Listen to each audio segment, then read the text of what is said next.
Andy Lou, how excited were you when you saw the opening night schedule released? This is dead August content where I'm just like, we got something to talk about. We got something other than Dion Waiters to talk about. Adam Silver did it right. Adam Silver did it right. I don't know how often you and I come on this show and say that. Friend of the he show. was cooking.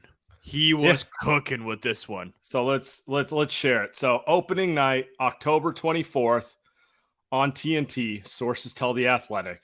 The Lakers will be at the Nuggets. The Suns will be at the Warriors.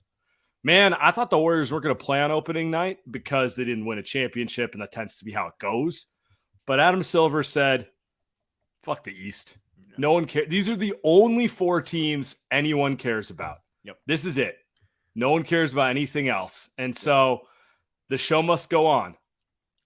I'm not going to lie. I kind of thought that was going to be the Christmas day. I thought the Warriors were going to get, the Suns on Christmas, and we're going to get the Nuggets Lakers rematch on Christmas. But now I'm 100% confident we'll get the reverse. Warriors Lakers on Christmas. Nuggets probably play the Suns on Christmas. Very clear these are the 7:30 game. Yeah. Oh no, I don't think they'll get 7:30. They'll get a daytime game for sure. The Sun, whenever these schedules come out, they tell you who matters. And I think the Suns, they're behind the Lakers and the Warriors, but probably will draw the third highest ratings, is my guess. Super team, Kevin Durant. Yeah. Maybe. If it wasn't the Suns this night on opening night, it was going to be the Celtics in at Chase. But I'm with you though.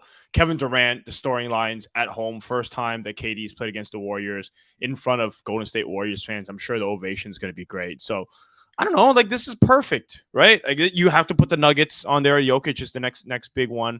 Giannis, Milwaukee doesn't draw, right? So this is the best that the NBA has to offer. Does anyone want to watch Giannis just hoof his body into people for free throws? I mean, he's kind of just good personality hardened, right? No. He's not that fun to watch, but No. What was I gonna say? We're gonna get friend of the show Kevin versus Forever Warrior Chris Paul. Pretty excited about this. I think the CP3 angle is gonna be underrated because he's a pretty angry little guy. He's a spiteful little guy, I think he's going to have something to say. And then, KD's kind of a tall, spiteful guy. So the combination, it should be good theatrics. It should be a good time. You heard Clay on Paul George's pod talking about, how the four fingers on Devin Booker is kind of lame, but Devin Booker talks a little bit. Clay can get heated. Draymond could get heated. This is some good theater. I don't know about Bradley Beal. I don't think anyone really cares about him, but no, it's perfect. You've got, you didn't even mention it, Steph and KD, right? Those two guys, two best players in the team, best duo we've seen since Shaq and Kobe, right? So those guys, they don't dislike each other. I don't think there's anything going on there, but it's cool to see those guys. Chris Paul hates the Suns. You talked about it. It sounds like he hates the Suns. He definitely felt like they pushed him out. Isaiah Thomas pushed him out. Yeah. Clay and Book, you talked about it. And honestly, outside of just the theatrics, these are the two best teams in the West outside of the other two guys. The Nuggets and the Lakers are right there. I would say the Nuggets are top tier, and then Warriors, Lakers, and Suns are all in the same tier? Tier 2, champs. All in the same, right? Champs are the standard until they're not. That's my rule. So, I'm with you there. I was just thinking about it because we're going to get the full schedule, but do you have any doubt in your mind we're going to get Warriors Lakers on Christmas? I feel like it, and I totally forgot the Niners play on Christmas this year and the Raiders play on Christmas. I actually didn't know that at all. I remember when it got released, and then I forgot about it because, it got released in March or April, and I'm like, oh, cool. 9 months away, whatever, right? You forget about it. And the Raiders and Chiefs are at 10 a.m. Niners and Ravens are at 5:15. I feel like you could just pencil Warriors Lakers at 2:30 right now. Both those fan bases, football teams are either the Niners or the Raiders. Let's be honest. Nobody cares about the Rams. LA is Niners or Raiders Central. It's the only time the NBA can put that game on to not have to deal with them. Also, It's at Levi's. So it's a 5:15 at Levi's, and then if you do, I think they're gonna get sent. I think it's gonna be in Staples or Crypto or whatever. Oh, you're saying it's in LA. Got it. Okay, I was gonna make a Barbenheimer joke where maybe you could catch the Warriors at Chase for a 2:30, and then you could hop over, mid first quarter. I'm sure there's some tech mogul who's like, just get the PJ, make it happen. That will not be me. Yeah. So. Yeah, not us. Maybe one of those DoorDash guys can go figure it out. But that would be incredible as a Bay Area sports fan. I mean, that is. I mean, that's all I need. I just need a bottle of Jameson, some steak. You know what I mean? And just two different sports. Get our annual Steph Curry Christmas stinker, then go watch the Niners forget how to run offense for 3.5 quarters in a 14-13 game against the Ravens. Andy's going to be rage tweeting a bottle of Jameson in. I am. I do. Nothing gets me angrier than the Niners. The Warriors don't get me angry. I love the holidays. Just saw Jimmy G today look great in Raiders-Niners practice. I can't wait. This is what sports is about. Nobody looks better on the podium than Jimmy G.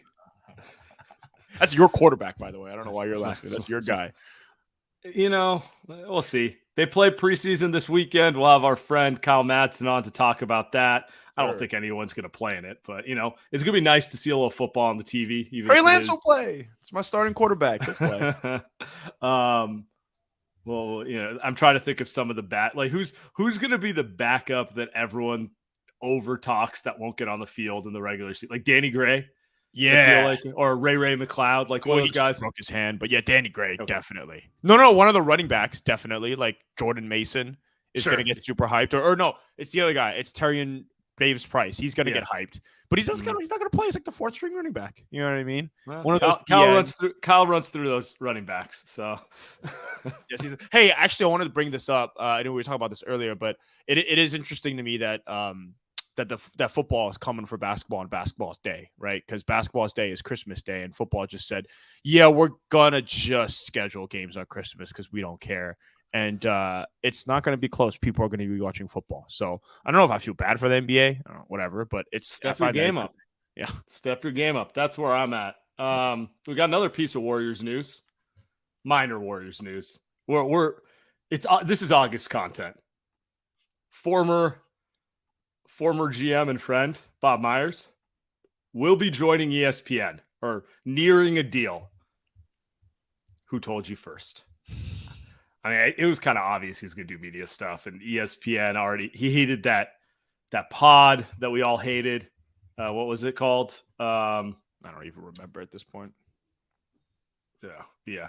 What was it called? I've already erased it from my memory. It was so bad. Oh, Lead by Example. There we go. So is he not doing that anymore? I mean, that was it was an ESPN podcast. So I don't know. I'm assuming they're not paying him to pod. They're going to put him on TV. They'll have him on NBA Countdown with Malika and Perk and that sort of thing. Bob's got a face for TV. Let's be honest. Yeah, you're not hiring Bob to do radio. It's an elite head of hair. He's got to be on television, right? He's also just he's going to be great at it. I love Bob Myers. I just like the way he talks, man. I like the way he talks about stuff. He looks at stuff differently. NBA Countdown is it's so bad. It's so boring. They don't give him enough time up there. Nobody gets to talk. Everybody says the same bullshit. I'm not going to lie. I can do the job. You can do the job. It's a joke how bad it is. It's not Inside the NBA. It's the only thing that Inside has some of the best chemistry you'll ever see. Exactly. Countdown is like just random dudes. Now they're famous. So it's like Greenberg. I know he's not there anymore. Jalen Rose. Like these guys are famous, but what do they actually give us outside of the famous name? So I don't know. Bob's got a low bar to clear. I think he's going to be boring. That's my take. It's just ESPN, though. He's going to do the classic Bob talk for 2 minutes, whatever they allow them to talk for, and say nothing of value. He could be really good. I have very little faith in the studio show being compelling. Bob off the record, I would watch. Bob at a panel, Bob opining in like a long form, I'm into it. I don't think it's gonna be good. But hey, my man's got to get paid a little bit, right? Cries on the podium. Come on, Bob, give it to us. I will say I do want to see him on there the first time the Warriors have like a big moment on ESPN. They're going to be on ESPN, like 15, 20 times this year at least. Yeah. I'd love to see him in the studio show when Steph's on one of those ridiculous heaters and just hear what he has to say, because that'll be fun, right? He'll be a little nostalgic. You might get your tears. Yeah. I could do that. Yeah. I'm looking forward to it. It's better than what they've got, dude. It's better than what they've got. I don't need any more Kendrick Perkins. It is better than what they got. We have one last piece of Warriors news, which screams August to me. Anthony Slater reports the Warriors are holding free agent workouts for veterans Dion Waiters, oh my God, Tony Snell, Ket Bazemore, Juan Toscano-Anderson, Harry Giles, and Trey Burke. Do you think the ball don't stop guy will be there when Dion and Trey Burke are in the house? He is front row seat. I think he was petitioning Kirk all offseason to get, he was talking about Corey Joseph can't get a bucket. You guys just traded Jordan Poole. You need a guy that can just finish at the hole. You know what I mean? One thing that's interesting about these names is that I have no idea what is it that the Warriors want. No idea. What is it that they are looking for of these names? Because everybody does something different, and there's only one roster spot open. So I'm a little confused. 2, but we know they're not carrying 15. Right. So they do have a 2-way spot. Harry Giles should be 2-way eligible. So technically, that's interesting because he's a talented big man who's had injury issues. So, maybe, I don't know, maybe in the cards. Feels like he's just more of a, let's see if he's healthy. We liked him, talented player, but the body never went right. The other names, I don't know. It just feels like they're checking on guys, maybe put them in the G League. They don't need another guard. They kind of need a Juan Toscano-Anderson type wing who can play the 4, play backup Draymond. In theory, shouldn't play if Kuminga does his job right. But if Kuminga's messing around, you can throw him out there. What Anthony Lamb did last year. Sure. Someone like that they could use, but I don't know. It feels like that's more. Tony Snell might. Tony Snell is probably not as good a defender. Maybe he's less quick than him. But your options are less smart. Juan always got what the Warriors wanted to do. He could just only do so much, right? I wonder if they go. If it's JTA, who's probably not the best player in that group, but. Do you just get someone for bench vibes? Is that kind of what they're looking at? Because, last year's bench was rough, right, for myriad of reasons. But the energy wasn't great. They were missing Damian Lee and JTA. So I think maybe you get him back and try to reproduce that. I think that's maybe part of it. And that JTA is going to give you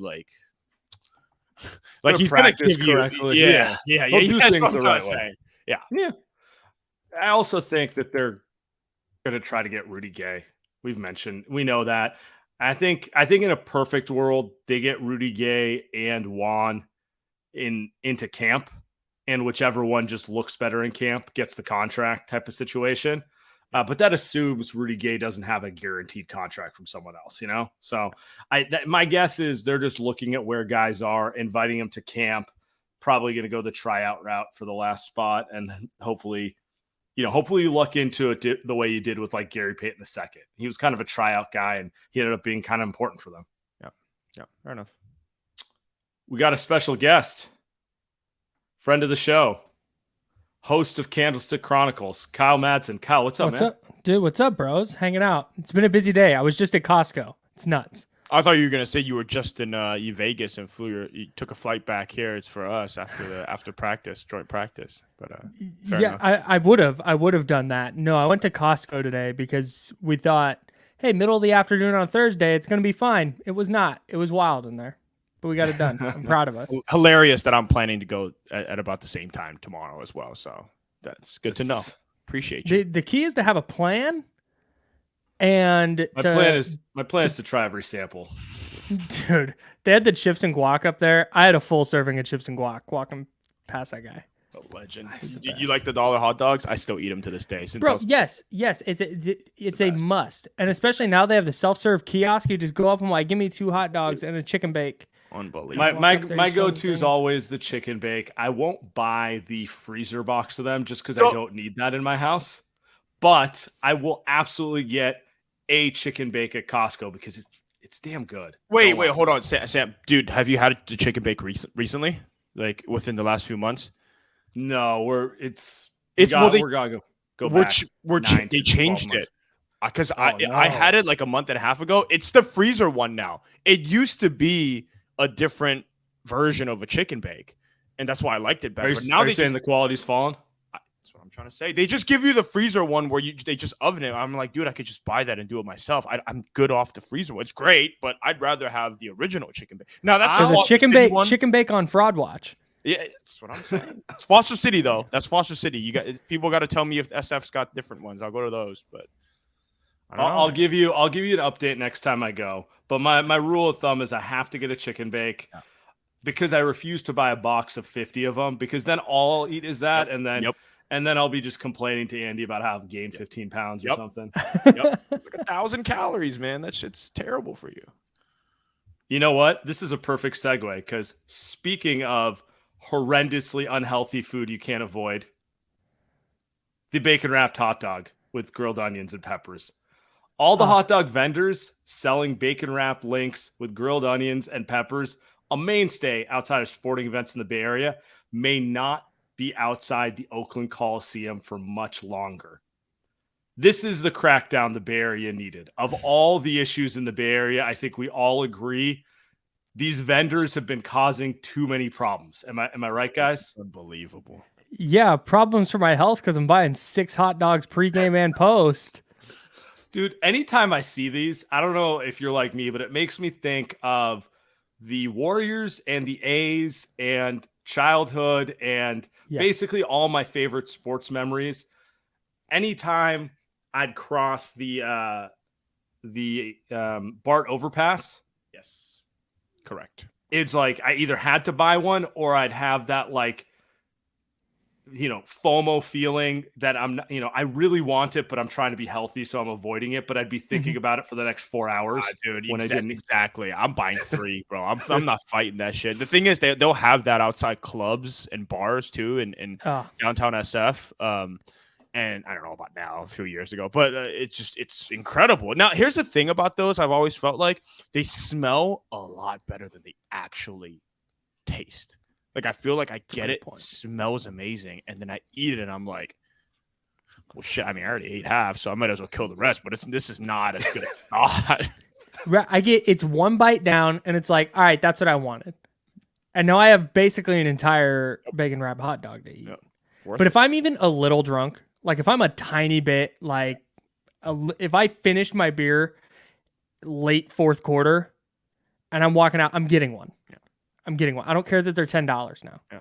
which is bananas, but Is whatever. it really? Yeah, it's $10. They also got Venmo now, used to be- which I love. They used to be It's $5. the best.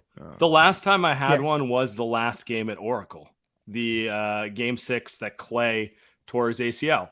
So I went to that game. We all know how that game ended. You could imagine what my mood was like exiting the stadium, just kind of thinking how weird it is that there'll never be any more games here. They ended that way, blah, blah, blah, right? And so I'm thinking as I'm crossing, and keep in mind, I'd avoided getting them for the past season because, at that point, I'm mid-30s. Can't just be eating those at 11 p.m. and expecting to feel okay the next day. But I'm just like, screw it, Last time there, get one, put everything on it, and stay awake till about 3 a.m. with indigestion. It was phenomenal. It's the best. Worth it. That's the saddest hot dog that's ever happened, by the way. Yes, it is. Most of the time it's a celebratory hot dog, but I had to have one where it's just like, I don't know if I'm going to see you again. I'm sure my health won't mind, but I have to. The last time I had one, I went to Warriors Clippers. My old job gave me tickets right before they fired me. I went to Warriors Clippers this past year, and the Warriors had big third quarter comeback, and Jordan Poole had a huge game, and it was super fun. So me and my buddy had some drinks, and we go outside, and I'm like, dude, I got us hot dogs. Let's go get hot dogs. 2 hot dogs, please. And the man goes, $20. Oh. And I said, no, I said 2 hot dogs, just the dogs. And I he don't goes, want the whole thing. He's like, yeah, huh? $20. Like, damn. So just on principle, I was going to a Giants game and there's like 8 of them lined up outside, and I was real hungry. I was going to eat when I got in. I was like, I could have a hot dog, but I'm not doing it this time. Just on the principle of them costing $10 now. I didn't know they were 10. That's unbelievable. Inflation's crazy. Wow. I got to respect it. I think they should jack it up to 20. There are people out there that'll do it. That'll pay for it. Dude, you give me a denogonizer at an A's 20 game. for a beer in the stadium. Yeah, sure, that's you fast. give me a denogonizer at an A's game, and I'm walking out of there. I'm paying 20 for a dog.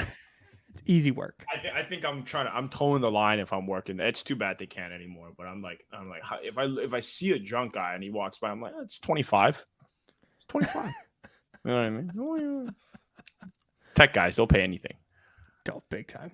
I threw up the tweet about how those will just always remind me of Oracle. And if you never got a bacon wrapped hot dog to BART overpass, I don't value your Warriors opinion. It's a great point. Got some funny replies, but this one killed me, and I really do have to read this one out. I bought a Klay Thompson knockoff shirt commemorating his 60-point game on that overpass. 2 days later, I realized his name was spelled Klay with a C. Still one of my favorite shirts. I would give a lot of money for that shirt. That's the other thing that I miss about the overpass at Oracle. You get t-shirts for $5 back in the day. Correct. And obviously one wash and it's shrunken down to child size and you could never wear it again. Done. Don't even try. But they'd have some cool designs there. It's just some unique stuff, including spelling Klay Thompson's name wrong. My favorite shit about that is when they try and tell you can like get a deal, and they go you can get 1 for $5 or 2 for $12. I'm like, hey man, the math doesn't work. I'll take the 2 though. It sounds like a deal. I'll take them both. Give me 2. It's just phenomenal. I do miss Oracle. I do miss Oracle. It was I was telling a buddy of mine who's not from here, and he was asking me kind of the difference between Chase and Oracle, and I told him like Chase is really nice. It's like a really nice airport. It's beautiful. It smells good. The food's solid. The beer's good. Drinks are good, and easy to get in and out. Right. It's like it's all done well. Oracle was honestly a piece of trash. The floors were creaky. I saw tape on the floors. It smelled terrible. It was super small, but I loved it. It really did feel like home for as long as people like us were able to go to those games. That's what I told him. I was like, that's like home, because you've just been there forever. There's all the bad things about it you just learn to love. I love the chicken tenders, even though they were terrible, but I ate them every time. But it's what Oracle was, man. That nacho cheese, you'd be feeling it for 24 hours. Just straight to the bathroom.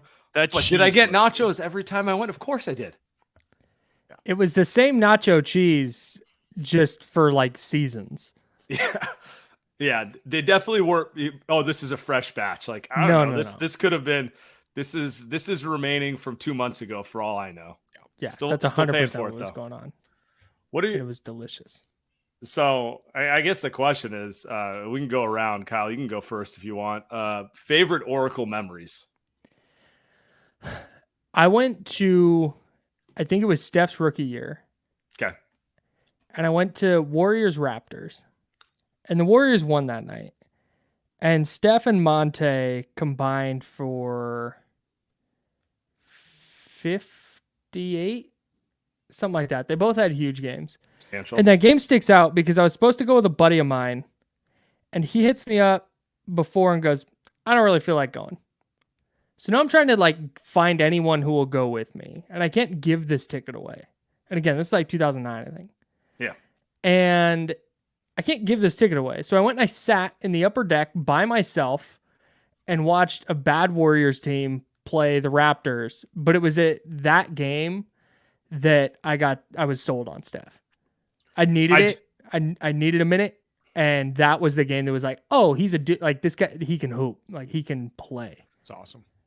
I found the box score from that game. Yes. The beauty of you picking an Eastern Conference team is they only come once. And if it's his rookie year, it's, pretty process elimination. 35, 10, 4 steals, 6 rebounds.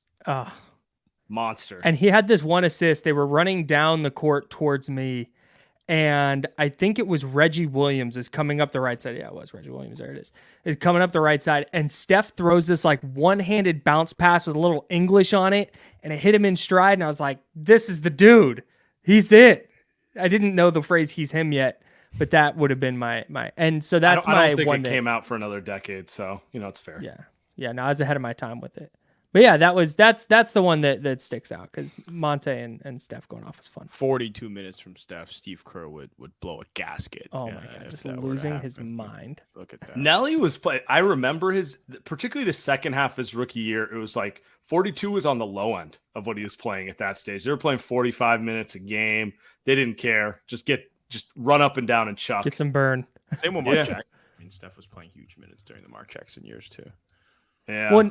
And in that game, remember, like 2009, a guy hits 5 threes in a game. It's like, oh dang, he kind of lit it up tonight. Yeah.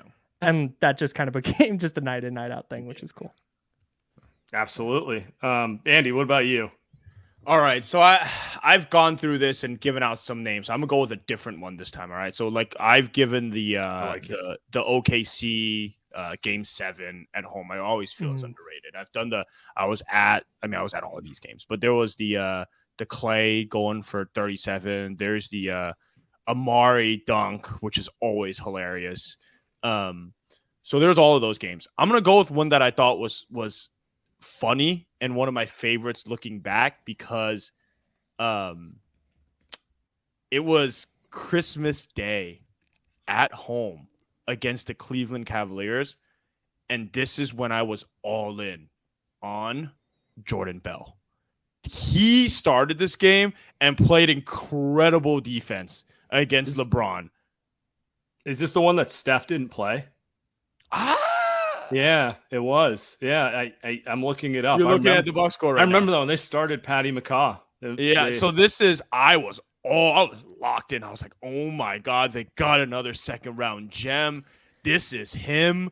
Because you remember when he was before he kind of fell apart, he was super smart defender, really athletic, kind of like undersized, but knew where to be, good passer. They won that game. And Jordan Bell was a big part of that, 26 minutes. But it wasn't really about the scoring or anything like that. He was just able to share the same floor defensively against a LeBron team. And to me, I was just like, yo, this is going to be the next guy. So that was one of my favorite memories outside of all the big ones. That year was great. And then that was the year too that Patty McCaw closed out the NBA Finals. Year after. That was that was the year after. Was that the year? Yeah. Okay. This is when he was in his window, though. There was like a period of time there, like a season or a season and a half. Patty McCaw was, because this is the 2017-18. My bad. 2017-18.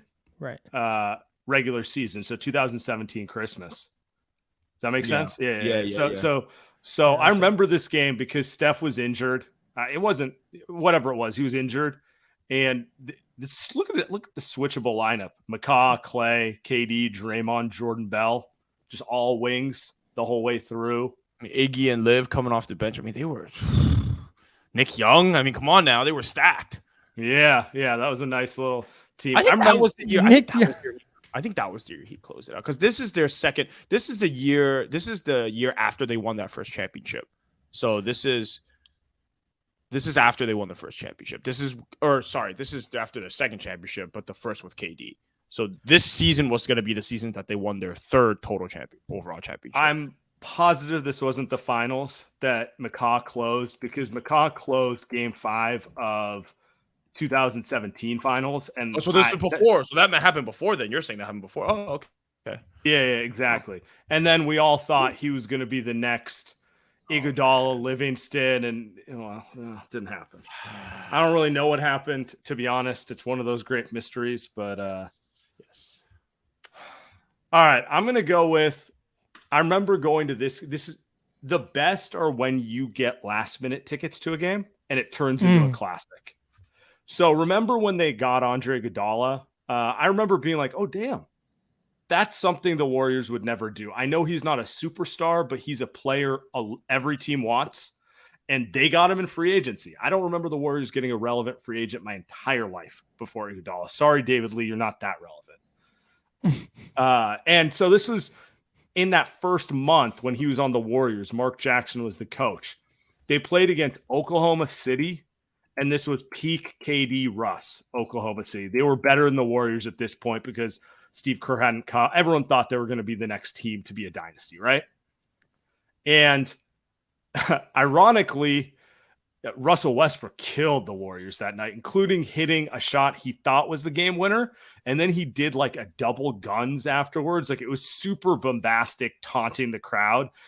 Kind of hilarious, but also we've all watched a lot of Westbrook, so kind of on brand, right?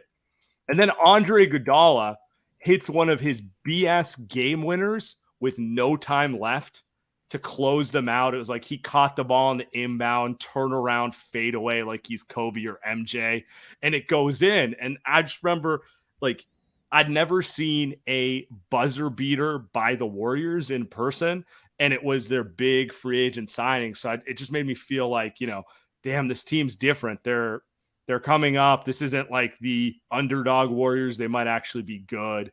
I remember that moment specifically. So yeah, throw that one out there as mine. That and the bacon wrapped hot dogs. That was when the Warriors were starting to come up. Those were the best of times, man. Those were now everything's so stressful. Everything's like, can they get a fifth championship? Are they going to win? Oh my God, they played. This season. Chris Paul wants to start. Exactly. Corey Joseph played 30 minutes tonight. Why? You know what I mean? Rudy Gay played 28 minutes. Jonathan Kuminga got benched. Oh my God. Like, that's going to be this season. You know what I mean? It's going to be, but back then it's like, it's free flowing. Everyone's happy. You're still on the come up. Exceeding expectations. That's where you want to be.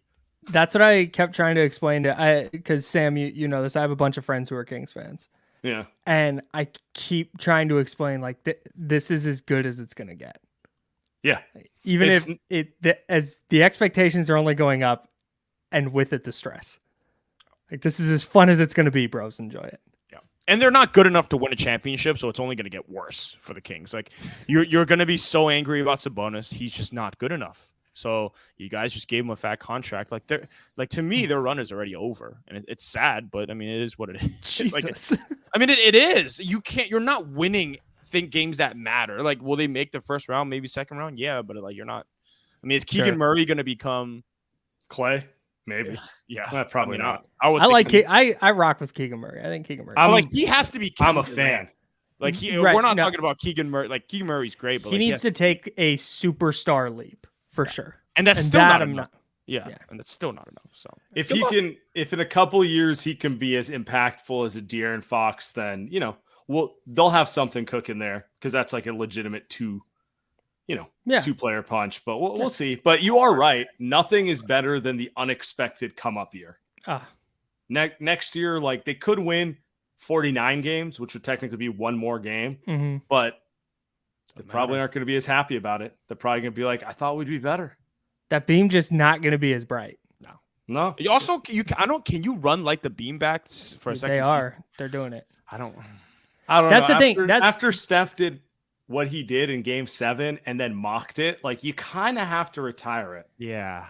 Oh no, they're running it back. They're trying to make it brighter and all this other stuff. And good on them. I don't think they took advantage enough of it organizationally this year in terms of merch and stuff. And so they're probably going to try and do that.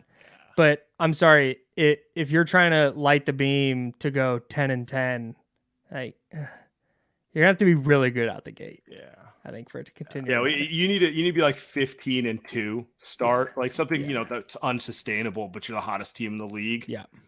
I don't know. We'll see. That's their problem, not ours. Yeah. We're talking about how everything is it's just title or misery. So this seems like the perfect time to pivot to Niners talk. Sir. Great. Oh. You want to talk about being stressed. Go for it. Preseason starts in a couple days. This weekend, got a little Niners, Raiders. Do we expect any of the main players to play on Sunday for the Niners? Trey Lance is going to play, if that counts. And Sam Darnold will play. But George Kittle, Deebo Samuel, Fred Warner, no, I don't think. Nobody of consequence outside of Trent Williams will sit out. Their entire starting offensive line might sit, but I also don't know if they can do that and then properly evaluate their quarterbacks because Right. their backup offensive line is not good. Their So starting offensive line is not that good. What are you talking about? it's fine. It's fine. No, it's fine. My question comes in because there's there's a lot of stuff on Twitter people pushing back about, Brendel and Burford and Banks, and they're all going to take a leap like that. That's fine. And okay, like let's roll with that. But the issue for me is when you go look at the Super Bowl against the Chiefs, and then the NFC Championship game against the Rams, and then to a lesser extent, last year's NFC Championship game is just kind of a weird game altogether. But no, the offensive line literally couldn't block a guy. Right, the offensive line's been the problem in all three of those losses, especially late. So that's where my concern is. I think Shanahan can coach around it over a 17-game season, but when it comes down to it, and you're playing a really good defensive line like the Cowboys or the Eagles in the playoffs, can your offensive line hold up? And that's where my question becomes. What people know. I asked Akash that because I was curious why they didn't just spend the money they had on Javon Hargrave, which to me feels like kind of a surplus player. I mean, it's going to be a great D line, but like, why don't you just use that money and just throw it at right tackle, right guard, or center or something? I mean, they've tried, but guys get hurt. They've tried to spend on some centers, but I don't know. Like Colton McKivitz, are you serious? The issue for me is not so much that they're rocking with Colton McKivitz. Like, that's fine. I don't love that they didn't bring in any competition for him. They signed Matt Pryor, who, look, bro, he's not good at NFL football. I mean, Mark Pryor? Who could they have signed? The guy starting ahead of McKivitz was the best free agent lineman available, and they let him walk. Yeah, no, but that's the thing is you could have signed a different free agent, a more capable free agent who, maybe you don't love the idea of him starting, but maybe he gets into the system and plays well. Maybe you draft somebody with one of your 3 third-round picks instead of a kicker and a tight end who can't catch. Like those are that's where that's a joke. I don't mean to drag Cameron Latu, but all you hear about Cameron Latu is how many passes he dropped in practice.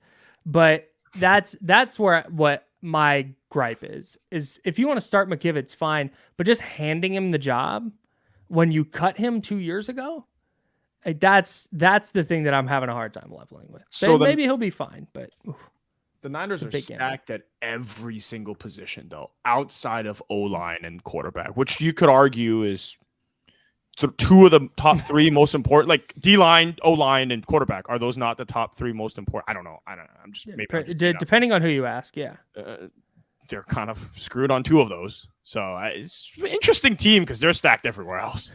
Yeah, I don't even. That's the thing is, I wouldn't even say they're screwed on the offensive line, and then at quarterback, I mean, maybe Brock Purdy's good. Yeah, but also. Maybe he's not good. I think that's super on the table. There's 3 throws that stick out last year that could have been interceptions that weren't, that changed the complexion of games. And if he starts turning the ball over, that's where you start to have a ton of problems. Do you think Kyle will bench him at some point this season if he's not playing well?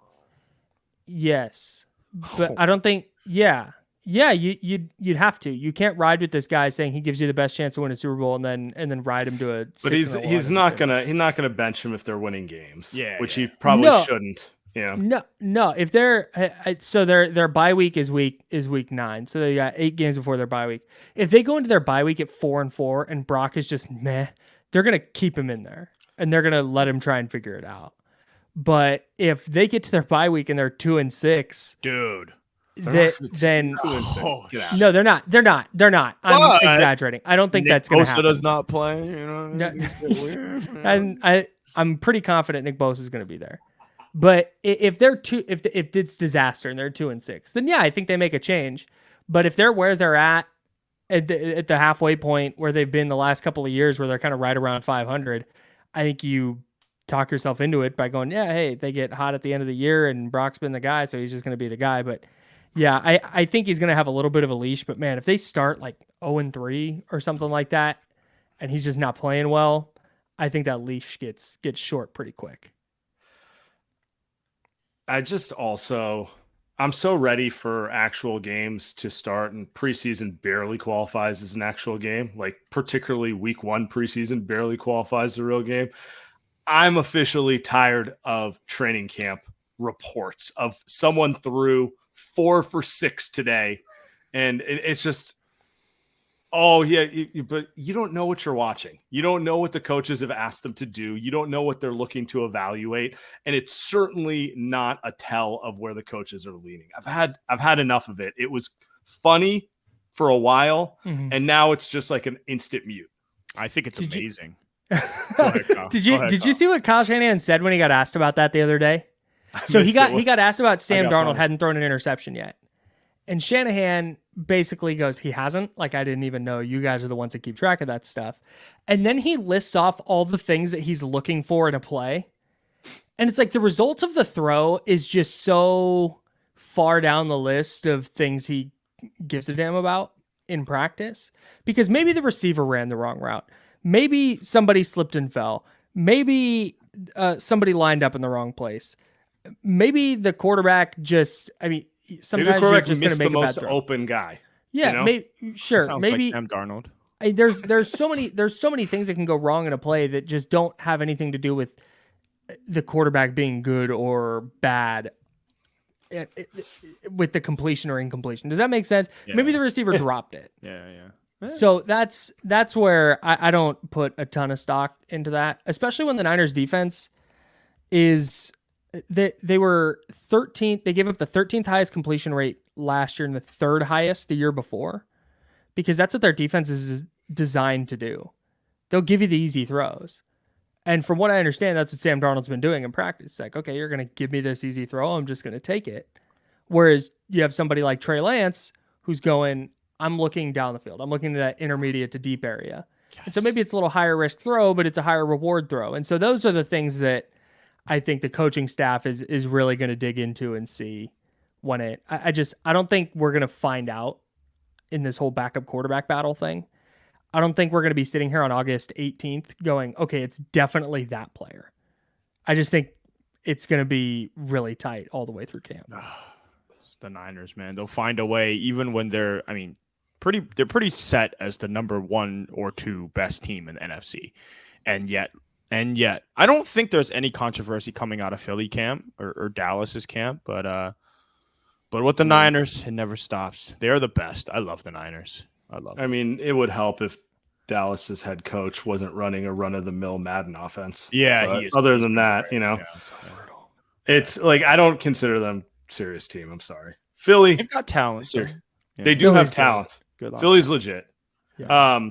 But yeah, I can't see Dallas doing anything with the coaching they have. Anyway, is Dallas just the Clippers of the NFL?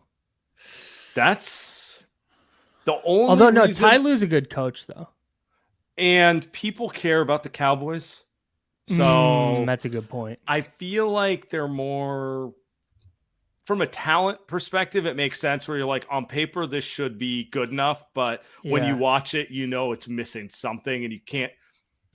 If the Knicks were better, they could be like the Cowboys, Yeah. Better. I want to say the Lakers, but unfortunately, they're actually good. So that's tough.